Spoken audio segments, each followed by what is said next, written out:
CM YS జగన్కు ప్రజలే star క్యాంపెయినర్లుగా ఉన్నారన్నారు Chittoor assembly YSRCP అభ్యర్థి విజయానందరెడ్డి. గతంలో ఎన్నడూ లేని విధంగా ఏపీలో ప్రజలకు సంక్షేమ పథకాలు అందాయన్నారు. ప్రభుత్వం ఏర్పడినప్పటి నుంచి స్థానికంగా ప్రజలకు అందుబాటులో ఉన్నారని, సీఎం జగన్ సంక్షేమ పథకాలు ప్రజలకు చేసిన సేవే గెలిపిస్తాయన్నారు. ఉమ్మడి చిత్తూరు జిల్లాలో 14 నియోజకవర్గాల్లో గెలుస్తామన్నారు. కుప్పంలో చంద్రబాబును కూడా ఇంటికి పంపిస్తామంటున్న విజయానందరెడ్డితో మా ప్రతినిధి సతీష్ ఫేస్ టు ఫేస్. రాష్ట్ర వ్యాప్తంగా ఎన్నికల కోలాహలం నెలకొంది. వైఎస్ఆర్ కాంగ్రెస్ పార్టీ ఇప్పటికే 175 నియోజకవర్గాల అసెంబ్లీ నియోజకవర్గాల సమన్వయకర్తలను ప్రకటించింది. 25 లోక్సభ నియోజకవర్గాలకు అభ్యర్థులను కూడా ప్రకటించింది. వైఎస్ఆర్ కాంగ్రెస్ పార్టీ అభ్యర్థులు ప్రచారాలను కూడా ముందుకు దూసుకెళ్తున్నారు. ప్రస్తుతం చిత్తూరు జిల్లాలో ఉన్నాం మనం. ఇది ప్రతిపక్ష నాయకుడు చంద్రబాబుకు సంబంధించినటువంటి జిల్లా. ఈ జిల్లాలో రాజకీయ సమీకరణాలు ఏ విధంగా మారుతున్నాయి, వైఎస్ఆర్ కాంగ్రెస్ పార్టీ ఎలాంటి వ్యూహాలను అమలు చేస్తుంది, మనతో పాటు మాట్లాడేందుకు చిత్తూరు అసెంబ్లీ నియోజకవర్గం వైఎస్ఆర్ కాంగ్రెస్ పార్టీ అభ్యర్థి విజయానందరెడ్డి ఉన్నారు. ఆయనతో మాట్లాడే ప్రయత్నం చేద్దాం. సార్, చాలా సుదీర్ఘకాలం రాజకీయాల్లో ఉన్నారు. ఈసారి మీకు వైఎస్ఆర్ కాంగ్రెస్ పార్టీ నుండి కంటెస్ట్ చేసేటువంటి అవకాశం వచ్చింది. ఎలా ఫీల్ అవుతున్నారు? ఇది నా జన్మ ధన్యమైన విధంగా నేను అనుకుంటున్నాను. మేము మొదటి నుంచి కూడా వైఎస్ రాజశేఖర రెడ్డి గారు వెంబడి కాంగ్రెస్ పార్టీలో కొనసాగిన వాళ్ళం. దాని తర్వాత జగన్మోహన్ రెడ్డి గారు ఎంపీగా ఉన్నప్పుడు తన వెంట నడిచాం. పార్టీకి తను రిజైన్ చేసిన తర్వాత ఆ మరుసటి రోజే మేము అందరం కూడా రిజైన్ చేయడం జరిగింది. ఆ పొద్దుటి నుంచి ఈ పొద్దుటి వరకు కూడా ఇన్ని కష్టాల్లోనూ సుఖాల్లోనూ వెంటే నడిచాం. ఈరోజు జగన్మోహన్ రెడ్డి గారు నాకు సీట్ ఇవ్వడం అనేది నేను ఇక జన్మలో ఎప్పటికీ మర్చిపోని విషయం. ఇవాళ వైఎస్ఆర్ కాంగ్రెస్ పార్టీ అభ్యర్థిగా ప్రచారం మొదలుపెట్టారు. ఇంటింటికి వెళ్తున్నటువంటి పరిస్థితి. ప్రజలు ఎలా రిసీవ్ చేసుకుంటూ ఉన్నారు? చిత్తూరు గతంలో కూడా వైఎస్ఆర్ కాంగ్రెస్ పార్టీ గెలిచినటువంటి సీటు, ఈసారి గెలుస్తామన్న ధీమా ఉందా? 100% గెలుస్తామండి. ఎందుకంటే గతంలో ఎన్నడూ లేని విధంగా ప్రజలు సంక్షేమ పథకాలు, అభివృద్ధి అనే నినాదంతో ప్రతి ఇంటికి తక్కువ అనుకుంటే 3 లక్షల రూపాయలు సంక్షేమ పథకాలు అందినాయి.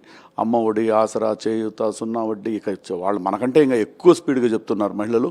అన్ని సంక్షేమ పథకాలు అందాయి, మాకు ఎవరు ఇచ్చారు ఈ విధంగా అనే వాళ్ళు ఉత్సాహంగా ఉన్నారు. అదేవిధంగా ప్రభుత్వం వచ్చిన మొదటి రోజు నుంచి కూడా నా వంతుగా వాళ్ళకి ఏమేమి అవసరాలు ఉంటాయి, ఏ అవసరాల కొద్దీ మనం కొంత చేయగలం అనే విధంగా నేను కూడా అనేక సేవా కార్యక్రమాలు చేశాను. ఏ పార్టీ వాళ్ళు వచ్చినా, ఏ కులం వాళ్ళు వచ్చినా, పార్టీలకు కులాలకు అతీతంగా ప్రభుత్వం తరపు నుంచి ఏమైనా పనులు కావాలంటే వెంటనే స్పందించి ప్రతి ఒక్కరికి కూడా వాళ్ళకి కావాల్సిన పనులన్నీ చేసి పెట్టాం. కాబట్టి ఈరోజు ఎక్కడికి వెళ్ళినా ప్రజలు జగన్మోహన్ రెడ్డి గారు చేసిన సంక్షేమ పథకాలు కావచ్చు, మేము వాళ్ళకి అవసరం ఉన్నప్పుడు ఆదుకున్న విషయాన్ని కావచ్చు, అందరూ గుర్తించుకొని బ్రహ్మరథం పడుతున్నారు ఎక్కడికి వెళ్ళినా. ఇక్కడ ప్రజలకి కరోనా వచ్చినప్పుడు కానీ లేదా ఇతర సందర్భాల్లో కానీ విజయానందరెడ్డి ఏ విధంగా అందుబాటులో ఉండేవాళ్ళు? ముఖ్యంగా పార్టీ బలంతో పాటుగా అభ్యర్థిగా మీకున్నటువంటి గుర్తింపు ఏంటి? నియోజకవర్గంలో ప్రజలు మిమ్మల్ని ఏమని పిలుచుకుంటారు? 40 సంవత్సరాలుగా ఏ నాయకుడు కూడా ఇక్కడ పిల్లల భవిష్యత్తు ఎట్లా అని ఆలోచించిన నాయకుడు లేదు. అటువంటిది గౌరవ ముఖ్యమంత్రి గారు మాకు ఇచ్చిన విలువలతో పెట్టుబడిదారులను ఒప్పించి మెప్పించి 4500 మందికి ఐటీ రిలేటెడ్గా స్మార్ట్ డీవీ గ్రూప్ ఆఫ్ కంపెనీస్ని ఇక్కడ యుద్ధ ప్రాతిపదికన భూమి పూజ చేసి ఎంఓయూలు చేయించి ప్రారంభించి 90% పనులు పూర్తయ్యి మొన్న ఇంటర్వ్యూ జరిగితే 1000 మెంబర్స్ సెలెక్ట్ అయ్యారు ఫస్ట్ ఫేజ్లో.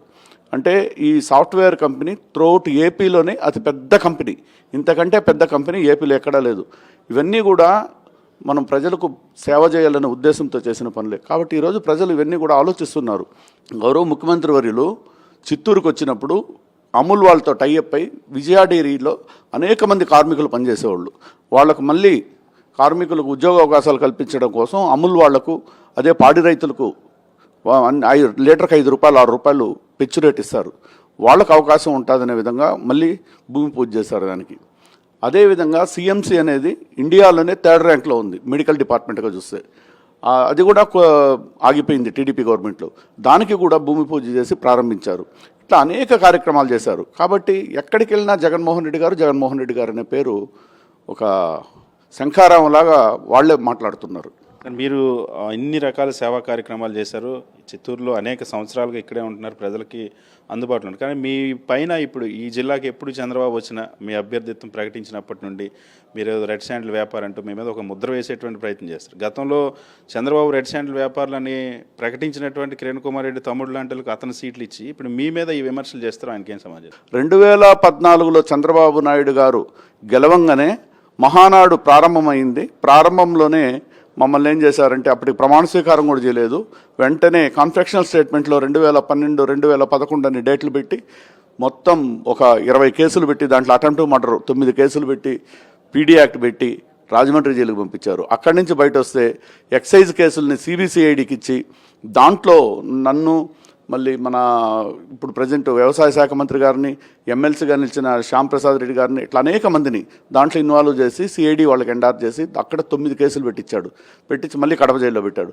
ఇట్లా అనేక రకాల ఇబ్బందులు పెట్టాడు. కానీ ఈ కేసులన్నీ కూడా కన్ఫెక్షన్ స్టేట్మెంట్లు, అంటే ఎవరో రాముడు చెప్పాడు లింగడు చెప్పాడని. ఎక్కడ కానీ వాళ్ళు నిరూపించింది లేదు, నేను చేసింది లేదు.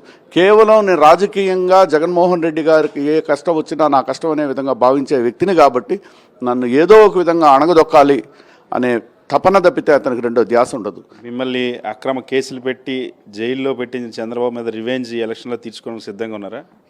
సిద్ధంగా ఉన్నాం. అతన్ని కుప్పంలో కూడా ఇంటికి పంపించడానికి కూడా మేము సిద్ధంగా ఉన్నాం. లాస్ట్ టైం 13 సీట్లే వచ్చింది ఉమ్మడి జిల్లాలో. ఈసారి 14 సీట్లు కన్ఫామ్గా కొట్టి 175కు నిరూపించేదానికి ప్రజలు కూడా సిద్ధంగా ఉన్నారు. కుప్పంలో మాటిమాటికి వైఎస్ఆర్ కాంగ్రెస్ పార్టీ నాయకులు ఎవరు కదిపినా మేము కుప్పంలో ఓడిస్తాం ఇప్పటివరకు చంద్రబాబు ఓడిపోలేదు కదా, ఎలా ఓడిస్తారు? ఇప్పుడు మొన్న మీరు చూస్తే కుప్పం ప్రజలకు నీళ్లకు చాలా ఇబ్బంది పడేవాళ్ళు. అటువంటిది మొన్న నీళ్లు తీసుకొచ్చారు. ఇన్ని సంవత్సరాలుగా ఉన్న వ్యక్తి కుప్పం ప్రజలకు నీటి అవసరం ఉందనేది కూడా అతను కనబడలేదు. మున్సిపాలిటీ చేశారు. మున్సిపాలిటీ చేసి అక్కడ ఫెసిలిటీస్ అన్నీ కూడా మెరుగుపరిచారు. అదేవిధంగా చంద్రబాబు నాయుడు గారి కోరిక మేరకు గౌరవ ముఖ్యమంత్రి రెవెన్యూ డివిజన్ చేశారు. కనీసం ఒక ముఖ్యమంత్రి ఉన్న ప్రదేశాన్ని రెవెన్యూ డివిజన్ చేసుకోలేదు ఆయన. అటువంటిది రెవెన్యూ డివిజన్ చేశారు, సబ్ డివిజన్ చేశారు. ఇట్లా అన్నీ కూడా గౌరవ ముఖ్యమంత్రి వర్యులు చేసిందే కానీ తనేం చేసింది లేదు. ఆ భయంతో ఇన్ని సంవత్సరాలుగా హైదరాబాద్లో ఉన్న వ్యక్తి ఇప్పుడు నేను కుప్పంలో ఇల్లు కట్టుకుంటా, నాకు అప్రూవల్స్ ఇవ్వండి అని కోరుకునే పరిస్థితికి వచ్చాడు. అంటే తనకు తెలుసు ఓడిపోతామని. కాబట్టి నేను కుప్పం వాసిని అని చెప్పుకోవడానికి ఈరోజు కుప్పంలో ఇల్లు కట్టుకోవడానికి కూడా ఆయన ప్రారంభం చేశాడు. మీ పైన చిత్తూరు అభ్యర్థిని కూడా చంద్రబాబు ప్రకటించారు. ఆ అభ్యర్థికి మీకు వ్యత్యాసం ఏంటి? ప్రజలు అతనికి కాకుండా మిమ్మల్ని ఎందుకు గెలిపించాలనుకుంటున్నారు? ఇప్పుడు చిత్తూరులో నిలబడినటువంటి అభ్యర్థి 3 మాసాల క్రింద వరకు ఆ అభ్యర్థి ఎవరు అనేది చిత్తూరు ప్రజలకు ఎవరికి కూడా తెలియదు. కరెక్ట్గా అతను చిత్తూరులో ఇక్కడ ఓటు రాయించుకోవడం 4 మాసాలకి ముందే. అంతకుముందు అతను కర్ణాటకలో ఓటు అతనికి కర్ణాటకలో నుంచి ఇక్కడికి వచ్చాడు.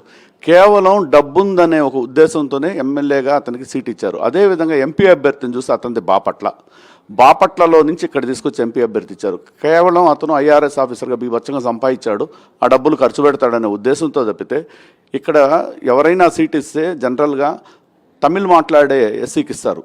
ఎందుకంటే కుప్పంలో నుంచి చూసుకుంటే నగిరి వరకు కూడా మొత్తం తమిళ్ కల్చర్ ఉన్న ఎస్సీస్ ఇక్కడ. అదేవిధంగా చాలామంది మొదలియార్స్ వన్యకుల క్షత్రియులందరూ కూడా తమిళియన్స్. అటువంటిది బాపట్లలో నుంచి తీసుకొచ్చి ఇచ్చారంటే కేవలం డబ్బున్న అనే ఒకే ఒక నెపంతో అతనికి సీట్ ఇచ్చారు. ఇక్కడ చాలామంది కూడా తెలుగుదేశం వాళ్లే వీళ్ళని గోరిగట్టింటికి పంపించడానికి సిద్ధంగా ఉన్నారు. సరే, ఇవాళ మరి చిత్తూరు జిల్లా చంద్రబాబుకు సంబంధించినటువంటి జిల్లా. మరి ఈ జిల్లాకు సంబంధించిన వ్యక్తి ముఖ్యమంత్రి అవుతాడంటే ఓట్లేరంటారా ప్రజలు? ఇక్కడున్న ఈ నియోజకవర్గమైనా, ఈ జిల్లాలో ఉన్నటువంటి నియోజకవర్గమైనా చంద్రబాబు జగన్మోహన్ రెడ్డిలో చంద్రబాబుకి మద్దతు తెలిపే అవకాశం లేదా? ఈ జిల్లాకు నేను ఇది చేశాను అని చెప్పుకోవడానికి చంద్రబాబు నాయుడు గారు చేసింది ఏదన్నా మచ్చుకు ఒక్కటి చెప్పండి చాలు. మీరు అట్లా చేసి ఉంటే నారావారిపల్లిలో ఎందుకు నిలబడరు? చిత్తూరు జిల్లా కేంద్రం ఇది. ఈ కేంద్రానికి మీరు ఎమ్మెల్యే కాబోతూ ఉన్నారు గెలిచిన తర్వాత. ఒకవేళ గెలిచిన తర్వాత ఇక్కడ ఎంప్లాయ్మెంట్ జనరేషన్ కానీ డెవలప్మెంట్కి సంబంధించి కూడా మీ దగ్గర ఉన్న ఐడియాస్ ఏంటి? ఏమేమి మీరు చేయాలనుకుంటున్నారు? సార్, మీరు చూస్తే ఇక్కడి నుంచి ఉన్న ఫెసిలిటీస్ త్రూఅవుట్ ఇండియాలో ఎక్కడే లేదు.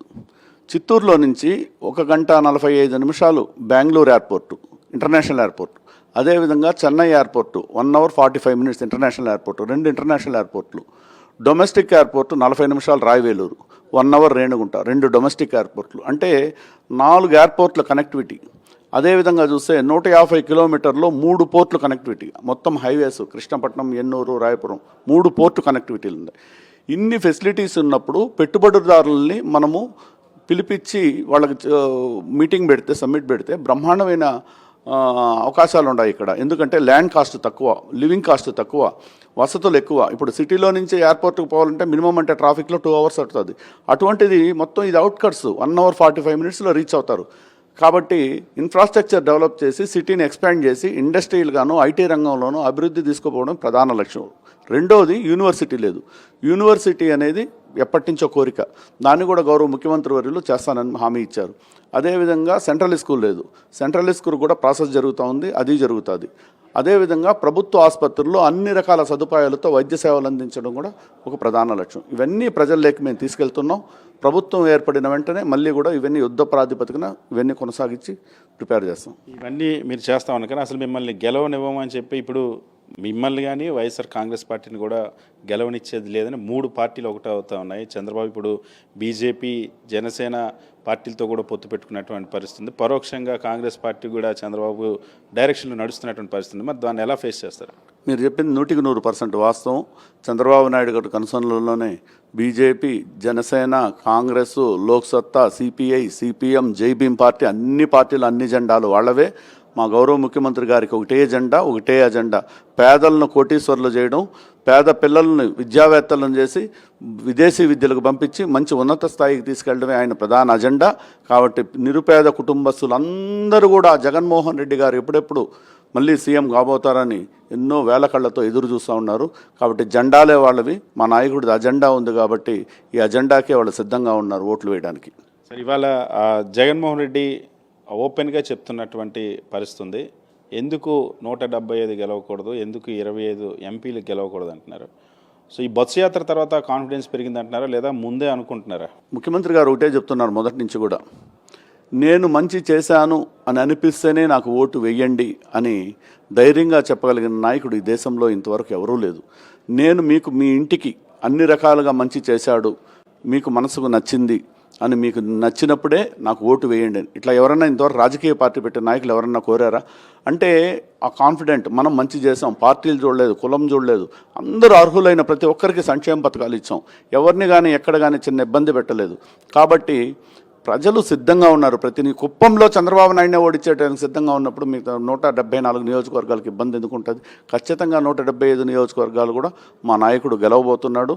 మళ్ళీ ఈ దేశంలో ఒక రికార్డ్ అనేది మోగబోతుంది. ఎందుకు చంద్రబాబు లాంటి వాళ్ళు పొత్తులు పెట్టుకుంటున్నారు, నరేంద్ర మోడీ పొత్తులు పెట్టుకుంటున్నారు, కాంగ్రెస్ పొత్తులు పెట్టుకుంటారు, జగన్మోహన్ రెడ్డి గారు ఎందుకు పొత్తులు పెట్టుకోరు? జగన్మోహన్ రెడ్డి గారికి ప్రజలే పొత్తు. తన స్టార్ క్యాంపెయిన్లు కూడా ఒక సామాన్య ప్రజలే. కాబట్టి ఆయనకు జెండాలతో పొత్తు అవసరం లేదు, ప్రజలతోనే పొత్తు. కాబట్టి ప్రజలు గెలిపించడానికి సిద్ధంగా ఉన్నారు.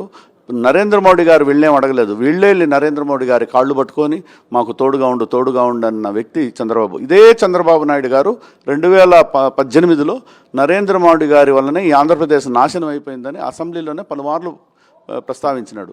అటువంటి ఆయన మళ్ళీ వెళ్ళి నరేంద్ర మోడీ గారి కాళ్ళు పట్టుకున్నాడు. అతనికి విలువలు ఉండవు, ఏ సమయానికి ఏదైనా మాట్లాడతాడు, పచ్చి అబద్ధాలు మనిషి. కాబట్టి ఈరోజు మీరు చూస్తే అవ్వాతాతలు ఫంక్షన్లకు కూడా విలవెల్లాడిపోయే విధంగా చేస్తే నిన్న 2-3 ముసలోళ్ళు చనిపోయారు. కేవలం దాని కారకులు ఎవరు? చంద్రబాబు నాయుడు గారు. అతనికి పేద ప్రజలు ప్రశాంతంగా ఉంటే అతనికి నచ్చదు. అది ఆయన నైజం. ఉదాహరణకు వాళ్ళ తమ్ముడు ఇప్పుడు దాదాపు 20 సంవత్సరాలు అవుతుంది. ఎవరికైనా కనబడుతున్నాడా? ఏమైపోయాడు? కానీ చంద్రబాబు నాయుడు విమర్శలు ఒకవైపు అయితే, లోకేష్ ఏమో మీ కుర్చీ మడత పెడతా ఉంటున్నాడు, పవన్ కళ్యాణ్ ఏమో జగన్మోహన్ రెడ్డిని అధపాతాలను తొక్కుతాను అంటున్నాడు. ఇప్పుడు ఇద్దరు చెప్పిన నాయకులు కనీసం ఇంతవరకు ఎమ్మెల్యేగా గెలవగలిగినారా? వీళ్ళిద్దరినీ ఓడించి పంపించిన ఘనత మా నాయకుడిది. మా నాయకుడికి వీళ్ళిద్దరిని ఎమ్మెల్యేగానే కాకుండా మడతపెట్టి పంపించిన నాయకుడు ఇప్పుడు ముగ్గురిని మడతపెట్టి పంపిస్తాడు. వీళ్ళకి ఎమ్మెల్యే కాని వ్యక్తులకు వాళ్ళ కోరిక ఒకటే, మీరు గమనించారో లేదు, అసెంబ్లీలోకి మేము అడుగు పెడితే చాలు అన్నదే వాళ్ళ కోరిక, జీవిత కోరిక.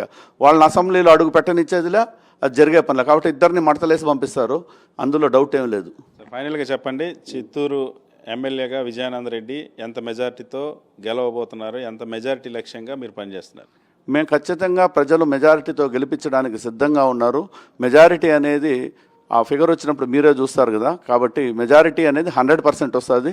గెలుపు అనేది చిత్తూరు జిల్లా మొత్తం మా గౌరవ పెద్దలు మంత్రివర్యులు పెద్దిరెడ్డి రామచంద్రారెడ్డి గారి ఆధ్వర్యంలో 14 నియోజకవర్గాలు కూడా భారీ మెజారిటీతో, 2 ఎంపీ స్థానాలు కూడా బ్రహ్మాండమైన మెజారిటీతో గెలిచి మా గౌరవ ముఖ్యమంత్రి వర్యులు జగన్మోహన్ రెడ్డి గారికి కానుకగా ఇస్తారు. ఖచ్చితంగా చిత్తూరు ఎమ్మెల్యేగా తాను గెలవడమే కాదు, ఈ చిత్తూరు జిల్లా ఇది చంద్రబాబు జిల్లా. ఈ జిల్లాలో గత ఎన్నికల్లో 13 నియోజకవర్గాల్లో వైఎస్ఆర్ కాంగ్రెస్ పార్టీ గెలిచింది. ఈసారి కుప్పం సీటుతో కలిపి 14 నియోజకవర్గాల్లో కూడా వైఎస్ఆర్ కాంగ్రెస్ పార్టీ గెలవబోతుంది.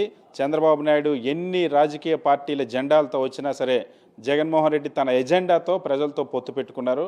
ఈ పొత్తుని ఎవరు ఓడించలేరు, జగన్మోహన్ రెడ్డిని ఎవరు ఓడించడం సాధ్యం కాదని చెప్పి చిత్తూరు నియోజకవర్గానికి ఎన్నికలు ముందు వచ్చిన అభ్యర్థుల గురించి కాదు, నిరంతరం ప్రజల్లో ఉండేటువంటి తననే గెలిపిస్తారని సంపూర్ణ విశ్వాసం తనకుందని విజయానంద రెడ్డి చెప్తున్నారు. వీడియో శివతో సతీష్, సాక్షి టీవీ, చిత్తూరు.